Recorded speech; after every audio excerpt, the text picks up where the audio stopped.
আমাকে আপনাকে যেমন করে হোক জান্নাত খুঁজে বের করতেই হবে।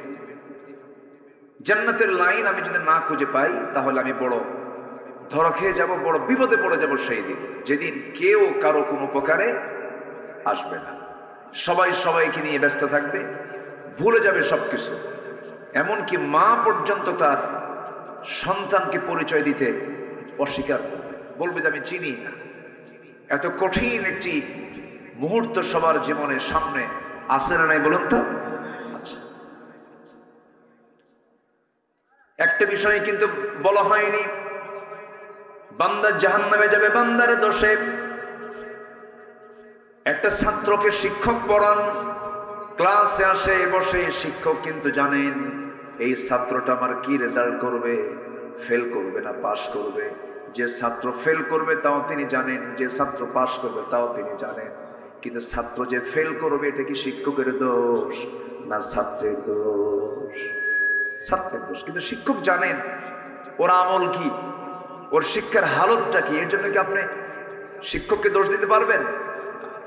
আল্লাহ জানেন কোন বান্দা জাহান্নামে যাবে, কিন্তু এই দায় আপনি আল্লাহকে দিতে পারবেন না। কারণ আল্লাহ পাক আপনাকে স্বাধীনতা দিয়ে দিয়েছেন, আপনাকে মুক্ত করে দিয়েছেন।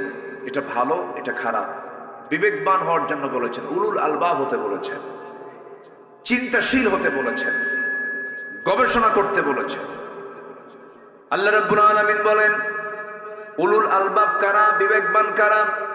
আল্লাহ রাব্বুল আলামিন সুন্দর করে বলছেন, ইন্না ফি খালকিস সামাওয়াতি ওয়াল আরদি ওয়াখতিলাফিল লাইলি ওয়ান নাহার লাআয়াতিল লিউলিল আলবাব। আসমান সৃষ্টিতে, জমিন সৃষ্টিতে, দিন এবং রাতের আবর্তনে যারা চক্ষুষ্মান, যারা বিবেকবান, তাদের জন্য বহু শিক্ষা রয়েছে। উলুল আলবাব তো তারাই, বিবেকবান তো তারাই যারা আল্লাহকে স্মরণ করে দাঁড়িয়ে বসে শয়ন স্বপনে এবং ফিকির করে আল্লাহর সৃষ্টিগুলো নিয়ে শেষ পর্যন্ত বলে, আল্লাহ যা সৃষ্টি করেছ কোনোটাই তুমি অবান্তর সৃষ্টি করো নাই। জোরে বলি সুবহানাল্লাহ। তাহলে মানুষ কি হবে? চিন্তাহীন না চিন্তাশীল? বিবেকহীন না বিবেকবান? যার বিবেক নাই, যার চিন্তা নেই, ও মানুষই না, ওর মধ্যে ঈমানও থাকতে পারে না। আসসালামু আলাইকুম ওয়া রাহমাতুল্লাহি ওয়া বারাকাতুহু।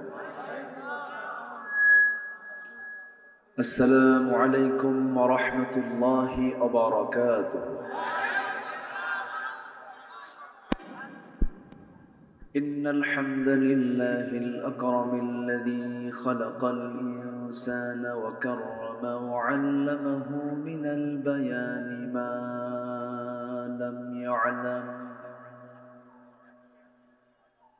فسبحان الذي لا يحصى امتنانه باللسان ولا بالقلم.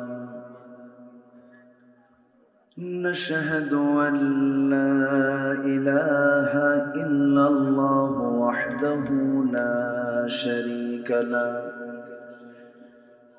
ونشهد أن سيدنا وحبيبنا ومولانا محمدا عبده ورسوله الذي أرسله بالحق بشيرا ونذيرا وداعيا إلى الله بإذنه وسراجا منيرا. فقد قال الله تعالى في كلامه المجيد وفرقانه الحميد: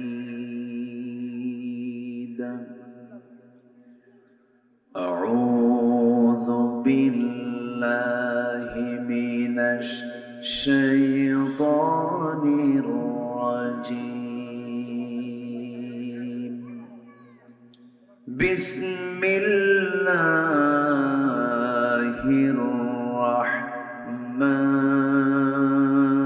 الرحمن الرحيم.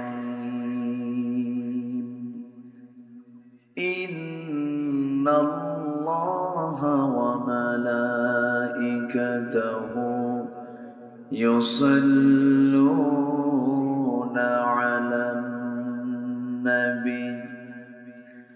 يا أيها الذين آمنوا صلوا عليه وسلموا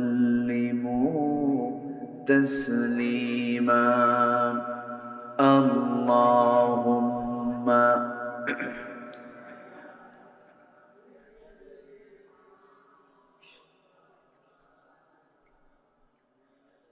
وعلى آل سيدنا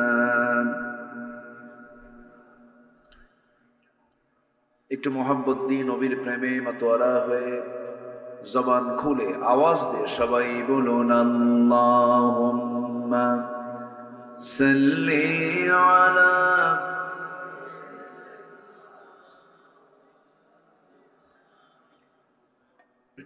وعلى آل سيدنا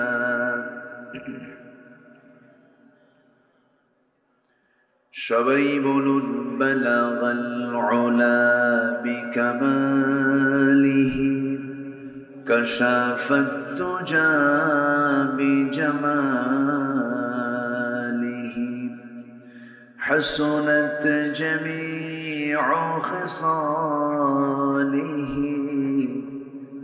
صلوا فوناي فولتم بلبل کا ترنم فينه चमने दहर में कलियों का तबस्सुम भी न हो बलगल उला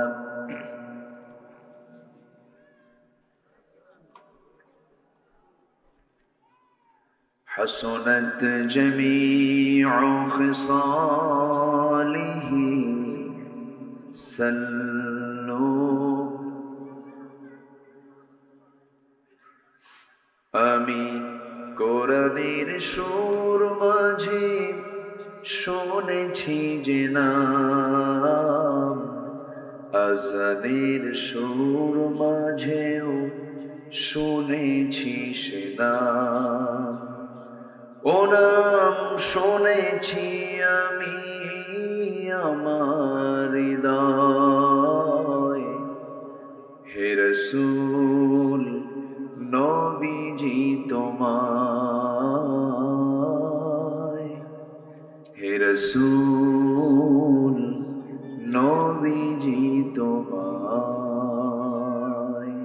সবাই বলি সাল্লাল্লাহু আলাইহি ওয়াসাল্লাম পোস্টার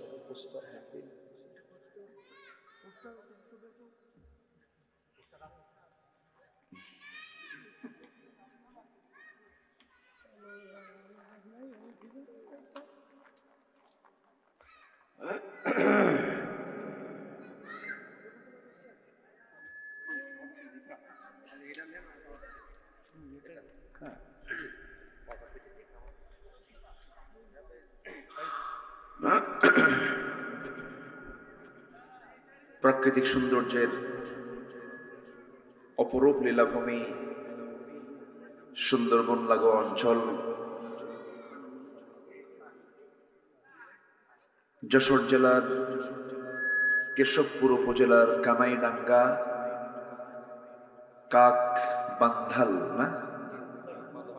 কাকবাধাল আশরাফুল উলুম হাফিজিয়া মাদ্রাসা মাহফিল ইন্তেজামিয়া কমিটি কর্তৃক আয়োজিত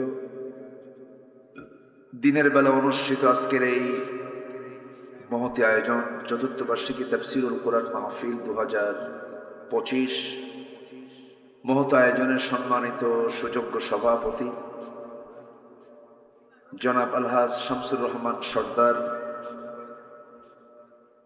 বরেণ্য অতিথি যিনি আমার পূর্বে কথা বলেছেন মুহতারাম মাওলানা আতিয়ার রহমান, বরেণ্য অতিথি চিকিৎসক ইসলাম দরদি ব্যক্তিত্ব জনাব ডাক্তার এম এ মান্নান হাফিজাহুল্লাহ, আজকে মাহফিলে উপস্থিত সম্মানিত মেহমানবৃন্দ, বাম পাশে উপবিষ্ট আছেন মাননীয় সম্মানিত চেয়ারম্যান সাহেব সহ উপস্থিত সম্মানিত প্রাণপ্রিয় দ্বীনী ভাইরা, আড়ালে বসে আছেন শ্রদ্ধেয়া সম্মানিতা মা বোনেরা। আলোচনার সূচনায় আনুষ্ঠানিকতার মধ্য দিয়ে আমার পক্ষ থেকে আবারও দিল খোলা সালাম, আসসালামু আলাইকুম ওয়া রাহমাতুল্লাহি ওয়া বারাকাতুহু।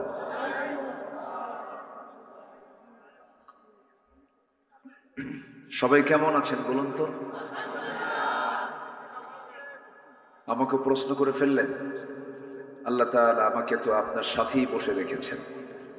আপনি তো স্থলভাগে আছেন, আমি তো জলভাগে আছি। নিচে পানি না, নিচে পানি, আমরা পানিতে আছি আর আপনি স্থলে আছেন। যে আল্লাহ পাক আমাদেরকে একটা অনুকূল পরিবেশ দিয়েছেন, একটা অনুকূল পরিবেশে আমরা কোরআন শোনার, কোরআন বোঝার, কোরআন জানার একটি নিশ্চিন্ত একটা অনুকূল মুক্ত চিন্তা নিয়ে আমরা বসার সুযোগ পেয়েছি, যা কিছুদিন আগেও ছিল না। বিশেষ করে মাহফিল বাস্তবায়ন কমিটি যখন এটার উদ্যোগ নিতেন, বড় পেরেশানি কাজ করতো, তাদের মুখোমুখি করে দিত প্রশাসনে। থানায় যেতেন, জুতার তোলা ক্ষয় হতো। মাহফিলের একদিন আগে বলতো নাশকতার আশঙ্কা, তদন্ত গোয়েন্দা রিপোর্ট, মাহফিল হবে না। এই সমস্ত ক্ষতিগুলো তারা করত। জঙ্গিবাদের নাটক তৈরি করতো। আজকে এই 6 মাস কিন্তু জঙ্গিবাদের কিন্তু কোনো নাটক আমরা দেখি নাই। দেখবেন কেমন নাট্যকার তো নাই, যিনি এটার পরিকল্পনা করবেন তিনিই তো নাই, নাটক হবে কেন? তো যাই হোক, আমরা সুন্দর একটি সময় বসতে পেরেছি, বলি আলহামদুলিল্লাহ। জোরে বলি আলহামদুলিল্লাহ। সবাই বলছে আল্লাহুম্মা আইন্নি আলা যিকরিকা ওয়া শুকরিকা ওয়া হুসনি ইবাদাতিকা। সবাই বলি আল্লাহুম্মা ইন্নী আসআলুকা আল হুদা ওয়াত তুকা ওয়াল আফাফা ওয়াল গিনা। আমরা আল্লাহ তাআলার শুকর আদায় করে নিলাম। আমার আগে মেহমান বৃন্দ তারা অনেক সুন্দর সুন্দর চমকপ্রদ কথা বলেছেন। আমি শেষ ক্লাসে খুব যে বেশি সময় নিয়ে কথা বলবো তাও না, তবে যতটুকু সময় আছে আমল যদি করার নিয়তে শুনি এবং আমরা বলি, এতটুকুন সময় একটা মানুষের জান্নাত পাওয়ার জন্য যথেষ্ট কথা যদি কি আমলের নিয়তে শোনে, এই কথাগুলি বান্দাকে জান্নাতে নিয়ে যাবে। আমার নবীজি তার জীবনের সেরা ভাষণ দিয়েছেন ফি হাজ্জাতিল বিদা, বিদায় হজের ভাষণ দিয়েছেন। অনলি 25 থেকে 30 মিনিট তিনি কথা বলেছেন। এমন কোন সাবজেক্ট নাই মানবতা নিয়ে, আখিরাত নিয়ে,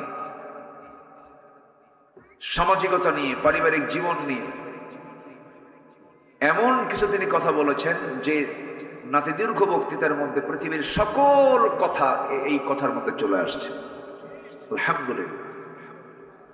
এই জন্য আমরা যারা বসেছি, আমরা শুধু শুনতে এসেছি না আমলের নিয়তে এসেছি?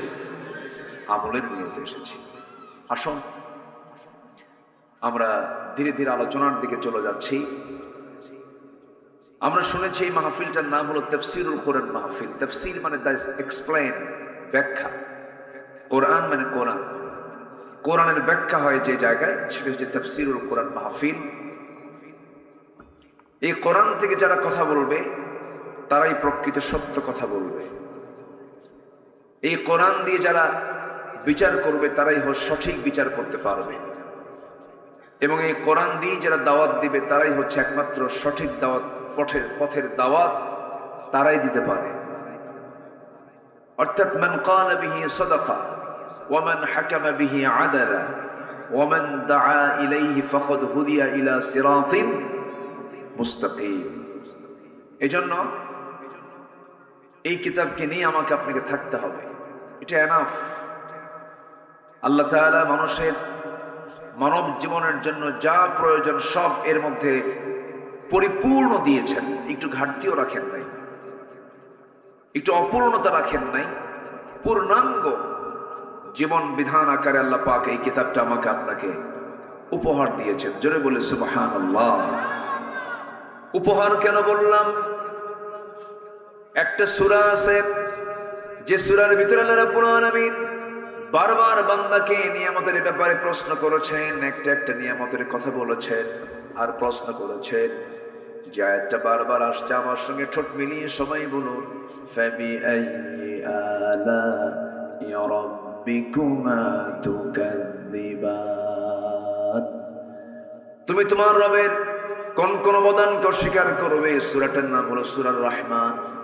সেই রহমানের শুরুতে আল্লাহ রাব্বুল আলামিন বান্দাকে সুন্দর করে বুঝায় দিচ্ছেন, তার গুণবাচক নাম প্রয়োগ করে বলছেন, আর রহমান আল্লামাল কুরআন খালাকাল ইনসানা আল্লামাহুল বায়ান আশ-শামসু ওয়াল কমারু বিহুসবান ওয়ান নাজমু ওয়াশ-শাজারু ইয়াসজুদান।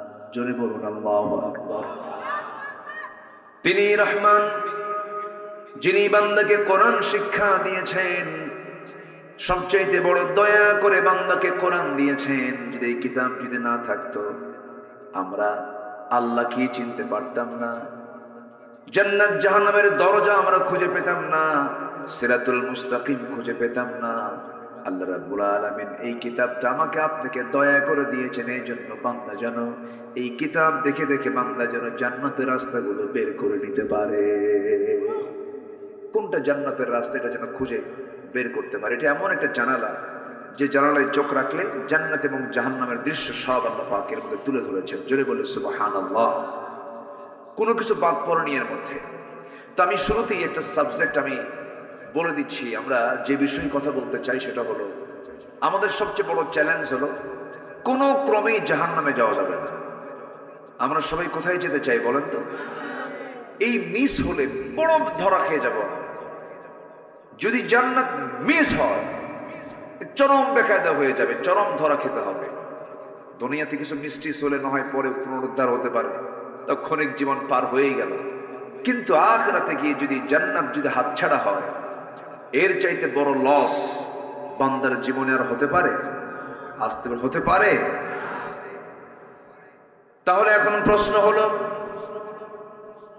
জাহান্নামী তো অধিকাংশ লোকগুলোই জাহান্নামী হয়ে যাবে। আল্লাহ রাব্বুল আলামিন সুন্দর করে এক জায়গায় ক্লিয়ার করে বলছেন, ওয়ালাকাদ যারানা লিজাহান্নামা কাসীরাম মিনাল জিন্নি ওয়াল ইনস লাহুম কুলুবুন লা ইয়াফকাহুনা বিহা ওয়া লাহুম আ'য়ুনুন লা ইউবসিরুনা বিহা ওয়া লাহুম আযানুন লা ইয়াসমাউনা বিহা উলাইকা কাল আনআমি বাল হুম আদাল। জোরে বলুন আল্লাহু আকবার। আমি অধিকাংশ জিন এবং ইনসানকে সৃষ্টি করেছি জাহান্নামের জন্য, যাদের চোখ আছে দেখে না, কান আছে শোনে না, অন্তর আছে বোঝে না। এরা চতুষ্পদ জন্তু অথবা তার চাইতে নিকৃষ্ট ঘোষণাকার। আসতে বলবেন না, কার? আল্লাহ। এখন প্রশ্ন হলো, অধিকাংশকে আল্লাহ পাক সৃষ্টি করেছেন জাহান্নামের জন্য, তাহলে আল্লাহ জানেন যে অধিকাংশ বান্দা জাহান্নামে যাবে। তাহলে বান্দা যে জাহান্নামে যাবে, এই বান্দা জাহান্নামে যাওয়ার পেছনে দোষ কার? বান্দার না আল্লাহ? আল্লাহ। ভালো করে কন, কি বলবেন আপনারা? আল্লাহ। আল্লাহ না তো। এখানে বড় একজন চিকিৎসক বসে আছেন, উনি খুব ব্যস্ত মানুষ, ওনাকে পাইলেন কেন? ডাক্তার যে কত বড় একটা মানে, ওনাদের কোনো ঘুম নাই তো, 24 ঘন্টা ফোন খোলা রাখতে হবে। মাঝে মাঝে কি বলে, যারা পেশেন্ট যারা, তাদের ধমকও খাওয়া। সিরিয়াস তো, মানে এটা একটা এমন একটা পেশা, এটা এমন একটা কাজ, নিজস্ব যে একটা স্বাধীনতা নিয়ে যে আপনি চলবেন, এটা পারবেন না। মানবতায় আপনি আটকে যাবেন। রোগী পেশেন্ট কি করবেন? উপায় তো নেই। এত ব্যস্ততার মধ্যেও তিনি আসতে পেরেছেন, বলি আলহামদুলিল্লাহ, জোরে বলি আলহামদুলিল্লাহ। আমি দেখেছি চিকিৎসকরা কখনো নাস্তিক হয় না, চিকিৎসকরা আল্লাহওয়ালা হয়, তারা পজিটিভ থাকে আল্লাহর ব্যাপারে, আলহামদুলিল্লাহ বলে। কিন্তু অশ্শুআরা, সূরা শুআরা নামে একটা সূরা আছে, অশ্শুআরা ইয়াত্তাবিউহুমুল গাবুন, যারা কবি সাহিত্যিক একটা পাগলা হয়। এরা কি হয় বলেন তো? এটা পাগলা পাগলা হয়, একটু আল্লাহরে নিয়ে মাঝে মাঝে উল্টা পাল্টাও করে। মানে কবিদের মধ্যে এই পথভ্রষ্টতা একটু বেশি স্থান পায়। কিন্তু যারা বিজ্ঞানী হয়, যারা ডাক্তার হয়, তাদের চোখে পানি চলে আসে। কেমনে সম্ভব? তারা সবকিছু প্র্যাকটিক্যাল দেখে, তো দেখার কারণে তাদের দিলটা নরম থাকে। তারা এমনি বলে ফেলে লা ইলাহা ইল্লাল্লাহ। তাদের জিকিরও হয়, তাদের ফিকিরও হয়। এটা পরে আসতেছে। তাহলে আমাকে আপনাকে যেমন করি হোক জান্নাত খুঁজে বের করতেই হবে। জান্নাতের লাইন আমি যদি না খুঁজে পাই, তাহলে আমি বড় ধরা খেয়ে যাব, বড় বিপদে পড়ে যাব সেই দিন, যেদিন কেউ কারো কোনো উপকারে আসবে না। সবাই সবাইকে নিয়ে ব্যস্ত থাকবে, ভুলে যাবে সবকিছু। এমনকি মা পর্যন্ত তার সন্তানকে পরিচয় দিতে অস্বীকার করবে, বলবে যে আমি চিনি না। এত কঠিন একটি মুহূর্ত সবার জীবনের সামনে আসে না নাই বলুন তো? আচ্ছা, একটা বিষয় কিন্তু বলা হয়নি, বান্দা জাহান্নামে যাবে বান্দার দোষে। একটা ছাত্রকে শিক্ষক পড়ান, ক্লাসে আসে বসে, শিক্ষক কিন্তু জানেন এই ছাত্রটা আমার কি রেজাল্ট করবে, ফেল করবে না পাশ করবে। যে ছাত্র ফেল করবে তাও তিনি জানেন, যে ছাত্র পাশ করবে তাও তিনি জানেন। কিন্তু ছাত্র যে ফেল করবে, এটা কি শিক্ষকের দোষ না ছাত্রের দোষ? ছাত্রের দোষ। কিন্তু শিক্ষক জানেন ওর আমল কি, ওর শিক্ষার হালতটা কি। এর জন্য কি আপনি শিক্ষককে দোষ দিতে পারবেন? আল্লাহ জানেন কোন বান্দা জাহান্নামে যাবে, কিন্তু এই দায় আপনি আল্লাহকে দিতে পারবেন না। কারণ আল্লাহ পাক আপনাকে স্বাধীনতা দিয়ে দিয়েছেন, আপনাকে মুক্ত করে দিয়েছেন। এটা ভালো, এটা খারাপ, বিবেকবান হওয়ার জন্য বলেছেন, উলুল আলবাব হতে বলেছেন, চিন্তাশীল হতে বলেছেন, গবেষণা করতে বলেছেন। আল্লাহ রাব্বুল আলামিন বলেন উলুল আলবাব কারা, বিবেকবান কারা? আল্লাহ রাব্বুল আলামিন সুন্দর করে বলছেন, ইন্না ফি খালকিস সামাওয়াতি ওয়াল আরদি ওয়া ইখতিলাফিল লাইলি ওয়ান নাহার লাআয়াতিল লিউলিল আলবাব। আসমান সৃষ্টিতে, জমিন সৃষ্টিতে, দিন এবং রাতের আবর্তনে যারা চক্ষুষ্মান, যারা বিবেকবান, তাদের জন্য বহু শিক্ষা রয়েছে। উলুল আলবাব তো তারাই, বিবেকবান তো তারাই, যারা আল্লাহকে স্মরণ করে দাঁড়িয়ে বসে শয়ন স্বপনে এবং ফিকির করে আল্লাহর সৃষ্টিগুলো নিয়ে শেষ পর্যন্ত বলে, আল্লাহ যা সৃষ্টি করেছ কোনোটাই তুমি অবান্তর সৃষ্টি করো নাই। জোরে বলি সুবহানাল্লাহ। তাহলে মানুষ কি হবে? চিন্তাহীন না চিন্তাশীল? বিবেকহীন না বিবেকবান? যার বিবেক নাই, যার চিন্তা নেই, ও মানুষই না, ওর মধ্যে ঈমানও থাকতে পারে না। তাহলে জাহান্নাম থেকে বাঁচতে হবে আমাকে আপনাকে। কোরআনকে বলুন, কোরআন তুমি বলে দাও তো জাহান্নামে যাওয়ার কারণগুলো কি কি, সেইগুলো আমরা বাদ দেব।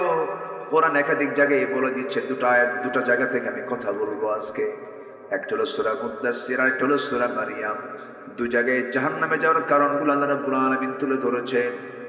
আল্লাহ রাব্বুল আলামিন বলেন, আনিল মুজরিমিনা মা সালাকাকুম ফি সাকার ক্বালু লাম নাকু মিনাল মুসাল্লিন ওয়া লাম নাকু নুতঈমুল মিসকিনা ওয়া কুন্না নাখুযু মা'আল খায়িদিন ওয়া কুন্না নুকাযযিবু বিয়াউমিদ্দিন হাত্তা أتانا اليقين فما تنفعهم شفاعة الشافعين জোরে বলুন আল্লাহু আকবার।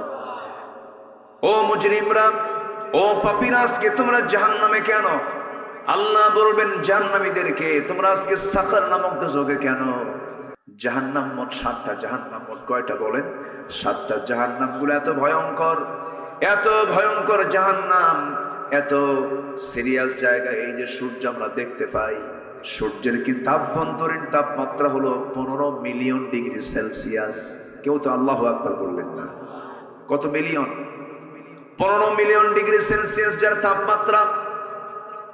কত দূরে থাকলে পরে এখানে তাপমাত্রা আমরা পাচ্ছি 20, 25, 26, 28। অথচ আল্লাহ রাব্বুল আলামিন এই সূর্যটা কত দূরে রেখে দিয়েছেন।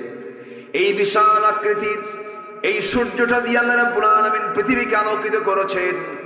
এই সূর্য যদি জাহান্নামের মুখে যদি ছেড়ে দেওয়া হয়, বাচ্চার মুখে চকলেট দিলে পরে নিমিষেই যেমন হেরে যায়, নিঃশেষ হয়ে যায়, জাহান্নামের মুখে যদি সূর্যটাকে যদি ছেড়ে দেওয়া হয়, নিমেষের মধ্যে সূর্য জাহান্নামের মধ্যে হেরে যাবে। এত ভয়ঙ্কর জাহান্নাম। এর মধ্যে একটা দরজা হলো সাকার। তোমরা আজকে সাকারে কেন? সঙ্গে সঙ্গে দোজখবাসী বলবে আমরা 4টা কারণে জাহান্নামে দোজখে। নাম্বার 1 হলো সারা জীবন আযান শুনেছি, সারা জীবন ডাক শুনেছি নামাজের জন্য, হাইয়া আলাস সালাহ, হাইয়া আলাল ফালাহ। যৌবনের উন্মাদনায় সব ভুলে গেছি, নামাজটা পড়ি নাই, নামাজ আদায় করি নাই, সময় মতো নামাজে যাই নাই, নামাজ থেকে দূরে থেকেছি। নাম্বার 2 হলো বান্দার হক নষ্ট করেছি। নাম্বার 3 হলো সমালোচনা করেছি। নাম্বার 4 হলো পরকালকে অবিশ্বাস করেছি, বিচারে দিবসকে অবিশ্বাস করেছি। অকুন্না নুকাদ্দিবু বিয়াউমিদ্দিন। এই 4টা কারণে আল্লাহ রাব্বুল আলামিন আজকে আমাদেরকে জাহান্নামের সাকার নামক দোজখে ফেলে দিয়েছেন। আমার বন্ধুগণ, 1 নম্বর অপরাধ হলো কি? ছেড়ে দেওয়া। বলেন বলেন বলেন বলেন। আজকে আমার দেশে বলুন 1 নম্বর অপরাধ কি হয় বলেন? বলেন 1 নম্বর অপরাধ কি বলেন? নামাজ নাই, নামাজ ছেড়ে। এটা কি ছোটখাটো অপরাধ? এটা নিয়ে কারো কোনো হেডেক আছে? কোনো মাথা ব্যথা আছে? কোনো মাথা ব্যথা নাই কিন্তু। অথচ আল্লাহ বলছেন সবচাইতে বেশি রাগ করি আমি নামাজ বাদ দিলে পড়ে। অনেক বড় অপরাধ। এটা চূড়ান্ত হাদিস বলি, শোনেন। আল ফারকু বাইনাল মুমিন ওয়াল কাফির তারকুস সালাহ। মুমিন এবং কাফেরের মধ্যে পার্থক্য সৃষ্টি করে দেয় হচ্ছে নামাজ।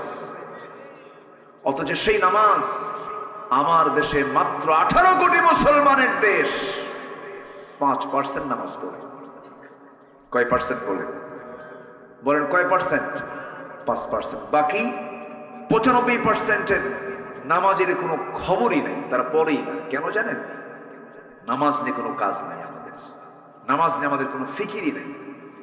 বলেন তো, এই দেশ যারা চালিয়েছেন এই 53-54 বছর, আল্লাহ পরামর্শ দিলেন রাষ্ট্রের দায়িত্ব যারা পাবে, আমি যাদেরকে ক্ষমতা দেব তোমরা 4টা দফা সমাজে চালু করবে, 4টা দফা রাষ্ট্রীয় পর্যায়ে তোমরা কায়েম করবে। এর মধ্যে 1 নম্বর হলো তোমরা নামাজকে কায়েম করবে। কি করবে? নামাজকে।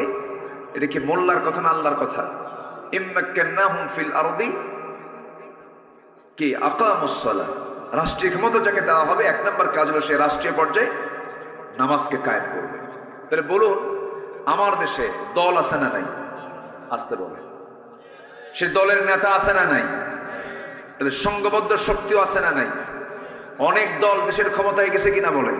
গেছে। কেউ 25, কেউ 16, কেউ 9। কেয়ারটেকার গভর্নমেন্ট কয়েক বছর, সবাই কিন্তু ক্ষমতার চেয়ারে বসছে, দেশ চালাইছে, শাসন করেছে, সংসদ অধিবেশন হয়েছে, আইন পাস হয়েছে, সংযোজন হয়েছে, সংবিধান হয়েছে, সংকোচন হয়েছে। কিন্তু আল্লাহ যে বললেন শুধু 4টা দফা তুমি জারি করো, আমি আল্লাহ আকাশের এবং জমিনের রহমতের দরজা খুলে দেব। লাফাতাহনা আলাইহিম বারাকাতিম মিনাস সামাই ওয়াল আরদ। আমি খুলে দেব, আমি ওয়াদা করলাম।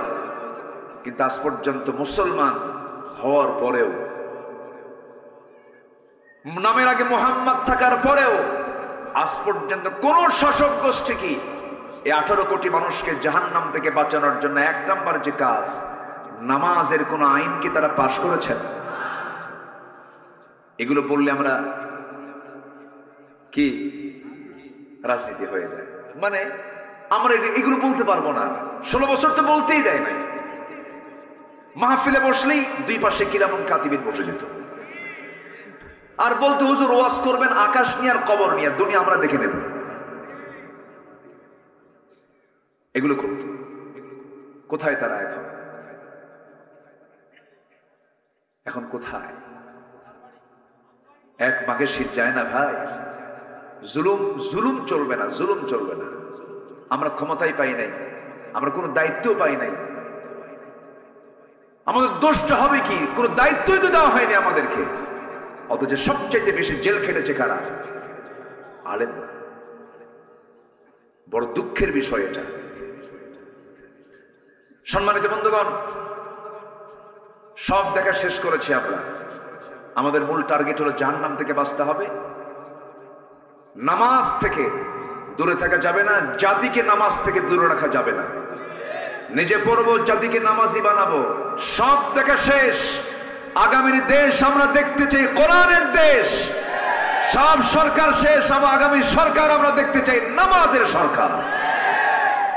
রাজি আছেন কারা কারা? হাত উঁচু করে দেখেন মুসলমান। আল্লাহ কবুল করুন। জোরে বলি আমিন। মাহফিলটা আজকে বিচিত্র। এখানে বসি আমি, ওখানে বসেন আপনি, ওখানে আরেকজন, পিছনে খন্ড খন্ড, তাই না? একটু এক সাটা হলে ভালো হতো, দেখতে সুন্দর হতো, একটু শ্রীবর্ধন, একটু শ্রীবৃদ্ধি হতো। যাই হোক, যেহেতু জায়গার সংকুলান নাই, একটু কষ্ট করে বসে আছেন, আল্লাহ যেন কষ্টের পুরস্কার দেন। জোরে বলি আল্লাহুম্মা আমিন।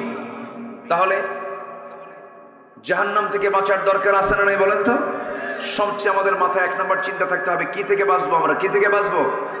জাহান্নাম থেকে। তাহলে আমরা কি বিবেকহীন হব না বিবেকবান হব? বলেন বলেন, চিন্তাহীন না চিন্তাশীল? চিন্তাশীল হব আমরা। একটা মানুষ কখনো খাদ্যে ভেজাল দিতে পারে? একটা মানুষ যে বিবেকবান, সে কি খাদ্যে ভেজাল দিতে পারে? বান্দার হক নষ্ট করতে পারে? বিধবা ভাতার একটা সিস্টেম চালু আছে আমার দেশে, ভালো, এটা অত্যন্ত ভালো উদ্যোগ। এটা বয়স্ক ভাতা, বিধবা ভাতা, ভালো এটা। কিন্তু বিধবা ভাতার তালিকায় হলো 1 নম্বর চেয়ারম্যানের উপর। এগুলোও গেছে। কিন্তু আপনার মন খারাপ করে, আমি আপনারা কই নাই, কিন্তু এমনি জাস্ট একটা এজ এ এক্সাম্পল। কোথায় যাবেন আপনি? আমরা মানে ক্রাইম করতে করতে, তুমি দুর্নীতি করছো, দেশি টাকাগুলো রাখো, সব টাকাগুলো দেশ থেকে পাচার করে দিলা। আর প্রবাসীরা কত কষ্ট করে রেমিটেন্স গুলো পাঠায়, আহারে কি ঘামটা ঝড়ায় প্রবাসীরা। মূর্খ মানুষ, তারা দেশকে আগায় দিয়েছে। কৃষকরা জমিতে খাটতে খাটতে চামড়া কালো বানায় ফেলে দেশকে আগায় দিল। শ্রমিকরা ঘামতে ঘামতে তাদের ঘাম দিয়া দেশ কত তারা আগায় দিল। শ্রমিক আগালো, কৃষক আগায় দিল, প্রবাসী আগায় দিল, সব কিন্তু অশিক্ষিত। আর দেশকে পিছায় দিল কারা? এই নামধারী নেতৃত্বের অযোগ্য অথর্ব এই মূর্খ সমাজের কিছু লোকেরা। ওরা প্রকৃত শিক্ষিত নয়। এটা কলমের খোঁচা দিয়া 2 নাম্বারি করে সব দেশের টাকাগুলো বাইরে পাচার করেছে। সম্মানিত বন্ধুগণ, নামাজ মানুষকে বাঁচায় অনেক অপকর্ম থেকে। সবাইকে নামাজ পড়বো না ইনশাআল্লাহ? সবাইকে নামাজ পড়তে রাজি আছি? সবার আগে এই মস্তকটা আমরা অবনত করব কার কাছে? আমরা সারেন্ডার করব কার কাছে? আল্লাহর কাছে। বনের সম্পত্তি বুঝে দেয় না, নিজের ভাই হয়ে নিজের বোনের সম্পত্তি মেরে ফেলে, আপনাকে ছাড়বে?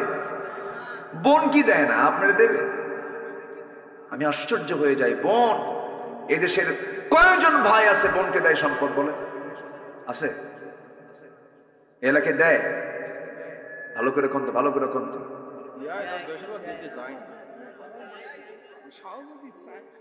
সহজে দিতে চায় না, খুব বেকার। বোন আসলেই চেহারা কালো বানায় ফেলে। বোন আসছে হলো ভাইয়ের বাড়ি না বাপের বাড়ি? আসতে কর, বলেন, ভাইয়ের বাড়ি না বাপের বাড়ি? সে যদি বোন না হয়, যদি ভাই হতো, সে কি বাড়ি ছাড়ত? কিন্তু মাথায় তো নেওয়া দরকার। বোন, সে চলে গেছে বলে এই বাড়ি তার না। না, বাপ মারা গেছে 1 যুগ, বোনকে সম্পত্তি বুঝায় দেয় না। ধানগুলো খায়, পুকুরের মাছগুলো খায়, আবার ওগুলো বেঁচে হজেও যায়। ওগুলো বেঁচে কোথায় যায়? কার সম্পত্তি? তো তুমি বোনের সম্পত্তি দিয়ে হজ করলে হজ হবে? আমার মায়েরা খুব খুশি, হুজুর ভালো করে রাখুন, ভাই কিছু বসে আছে, এটা বলা দরকার। তো রাগ করতেছেন নাকি আপনারা? বোনকে দিতে চায় না সম্পদ, সম্পর্ক নষ্ট পর্যন্ত করে ফেলে। আবার কিছু টেকনিকও করে, কিছু কিছু ভাই আছে বোনকে মাঝে মাঝে দাওয়াত দেয়। বোন হিসেবে তো দাওয়াত দিতেই হবে, এটা আত্মীয়র হক। কিন্তু এই দাওয়াতের মূল ধান্দা হলো সম্পদ কেমনে টেকনিক্যালি নেওয়া যায়। বোনকে দাওয়াত দেয়, সাদিক আলীর গোষ্ঠ, সাদিক আলীর মিষ্টি নিয়ে আসে। কোথায় যাবে এটা? জামতলা না? জামতলা, হ্যাঁ, জামতলার সাদিক আলী গোল্লাপ, কুমিল্লার রসমালাই, টাঙ্গাইলের চমচম, নাটোরের কাঁচাগোল্লা, বগুড়ার দই, যশোরের খই, সবগুলো এক জায়গায় জমা করে বোনকে দাওয়াত দিয়া সুন্দর করে খাওয়া দিয়া সুন্দর করে পাম্পট্টি দিয়া শেষে বলে, বোন একটা কথা বলবো কি, এই যে তোমার জন্য 1 ভরি 2 ভরি স্বর্ণের চেন নিয়ে আসছে, চিনটা তোমার গলায় দাও। আর একটা কথা বলি বোন, রাগ করো না, অংশ নিল কিন্তু ধ্বংস হয়। দেখছেন কত বড় শয়তান। এতক্ষণ যা কিছু করছে ওর মূল লক্ষ্য হলো কি? সম্পত্তি মেরে খাওয়া, সম্পত্তি